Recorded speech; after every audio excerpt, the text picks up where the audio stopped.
မနက်ဖြန်9ရက်နေ့ရအင်မတန်ကိုမှနေကောင်းပါလေခင်ဗျာအကြောင်းအရာကြီး9ခုတိုက်ဆိုင်ပြီးတော့အင်မတန်မှထူးခြားသောနေ့ဖြစ်ပါလို့မနက်ဖြန်9ရက်နေ့စနေနေ့ဟာဒီဘယ်လိုဖော်မလဲတို့တွေရဲ့လောကီပညာရဆိုလို့ကြည့်ရင်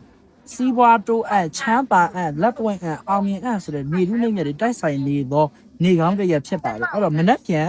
9ရက်နေ့မှာအိမ်ရဖျားမှာအေးသောချိုသောအချူရည်အေးကဲ့မှာဖြစ်ပါတယ်ခင်ဗျာအဲ့တော့ကပ်ပြီးွားရတယ်ကိုကမေတ္တာတော့ရတယ်ဆိုရင်မေတ္တာတော့ကို3កောက်ပွားများပူဇော်ပေးပါခင်ဗျာဘဝရီအားလုံးကိုမေတ္တာပို့ပေးတယ်မေတ္တာတော့မရဘူးဆိုတော့တိုင်းမယ်ကဲစနေသားမိတွေအားလုံးဘဝရီအားလုံးကျမ်းမာချမ်းသာပါစေဆိုတော့ပြင်မေတ္တာသာပြုလိုက်တယ်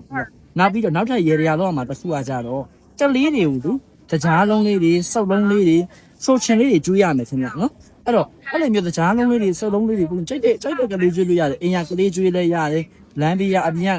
ကလေးတွေကိုကျွေးလဲရတယ်ကလေးပန်ရောက်ကိုပြရမယ်မကန့်တတ်ထားပဲအစင်ပြေးတဲ့ကလေးတွေကိုသာကျွေးနော်အဲ့တော့မနက်ပြန်9ရက်နေ့ရ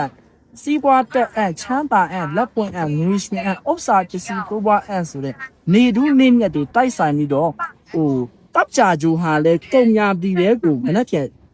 9ရက်နေ့မှာဝင်သွားပါပြီရောက်ပါအဲ့တော့တပ်ကြဂျူဟာလဲကုံညာပြည်ရဲ့ကိုရောက်ပါပြီ9ရက်သားသမီးလူများမနက်ပြန်မှာဖျားမှာလဲချို့တော့အေးတော့အေးကိုကတ်မယ်ကလေးတငယ်လေးတွေကိုလည်းကြားလုံးလေးတွေချိုချင်လေးတွေမုတ်ချိုလေးတွေကျွေးပြီးတော့လူတန်းပြီးတော့ဒါနပြုမယ်ဆိုရင်ကျင်းတွေတော့ငွေတွေရှင်လာမယ်ဒီ2လပိုင်းတွင်းမှာချမ်းသာလာမယ်မျှော်မှန်းထားတဲ့ကိစ္စတွေအားလုံးပြည့်ဝပြီးတော့ကြီးပွားတိုးတက်အောင်မြင်ကအစဉ်ပြေလာမှာဖြစ်ပါတယ်ခင်ဗျတနေ့ကုန်ကိုကခုနလိုမျိုးမလုပ်နိုင်ဘူးဘာသာမန်နာတစ်ခုခုကိုပဲရွတ်ချင်တယ်ဆိုရင်တော့မနဲ့ပြန်တော့အောင်ဒေဝ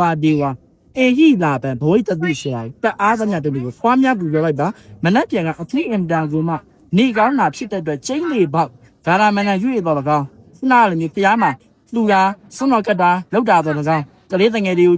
အချိုးချင်းတကြားလုံးမို့ဆိုဒါနပိတာတော့ကောင်းလောက်လိုက်မယ်ဆိုရင်ကျင်းလေပေါက်ကြီးပွားချမ်းသာပြီးတော့အစင်ပြေခြင်းနဲ့အေးချမ်းသာခြင်းနဲ့နှစ်ပတ်တွင်းမှာထူးထူးကိတ်ကိတ်နဲ့ငွေတွေဆင်းလာပါမယ်ခင်ဗျာ